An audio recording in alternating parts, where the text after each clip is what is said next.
गुरुर्ब्रह्मा गुरुर्विष्णुर्गुरुर्देवो महेश्वरः गुरुः साक्षात् परब्रह्म तस्मै श्रीगुरवे नमः. ഓം ശ്രീ സായിരാം. ഒരു റെയിൽവേ ഉദ്യോഗസ്ഥൻ, ഇഷ്ടദേവത ശ്രീ മഹാഗണപതി. ഒരു ഗണേശ ചതുർത്ഥി ദിവസം പൂജ കഴിഞ്ഞ് അദ്ദേഹം ഉള്ളുരുകി പ്രാർത്ഥിച്ചു. ഗണേശ, അങ്ങ് ഒരു ദർശനം തന്നുകൂടെ? ആഹാരപ്രിയനായ അങ്ങേക്ക് എന്നോടൊപ്പം ആഹാരം കഴിച്ചുകൂടെ? ഗണേശൻ വന്നില്ല.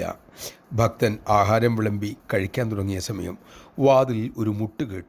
പിന്നീട് അനുവാദത്തിന് കാത്തു നിൽക്കാതെ വാതിലുറന്ന് ഒരാൾ കടന്നു വന്നു. ഒരു മധ്യവയസ്കൻ, ഒന്നാം തരം കുടവയറൻ, കൈകളിൽ സ്വർണ്ണവളകൾ. എനിക്ക് ആഹാരം തരുമോ? വന്നയാൾ നേരിട്ട് ചോദിച്ചു. ഭക്തൻ അതീവ താല്പര്യത്തോടെ ആഹാരം വിളമ്പി. അതിഥി സുഖമായി കഴിച്ചു. താൻ ആരെന്നോ എവിടുന്ന് വരുന്നുവെന്നോ അതിഥി പറഞ്ഞില്ല. ആതിഥേയന് ചോദിക്കാനും തോന്നിയതുമില്ല. ശാപ്പാട് കഴിഞ്ഞ് അതിഥി മടങ്ങി. 25 വർഷം കഴിഞ്ഞു. നമ്മുടെ റെയിൽവേ ഉദ്യോഗസ്ഥൻ അനാനസാരഥി ഇരുന്ന് വായിക്കുകയാണ്. അന്ന് സങ്കടഹരണ ചതുർത്ഥിയുമായിരുന്നു. തൻ്റെ സമീപം ഒരു ഓറഞ്ച് പ്രകാശം പോലെ അദ്ദേഹത്തിന് തോന്നി.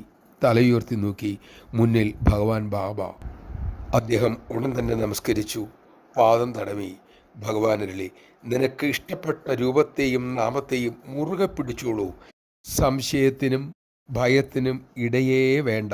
എനിക്കറിയാം, നിന്റെ മനം ഗണേശനിൽ പതിഞ്ഞിരിക്കുകയാണ്. ഗണേശന് നീ അർച്ചിക്കുന്ന പൂക്കളെല്ലാം എൻ്റെ പാദങ്ങളിലാണ് വന്ന് വീഴുന്നത്. ഞാൻ ഗണേശനാണ്.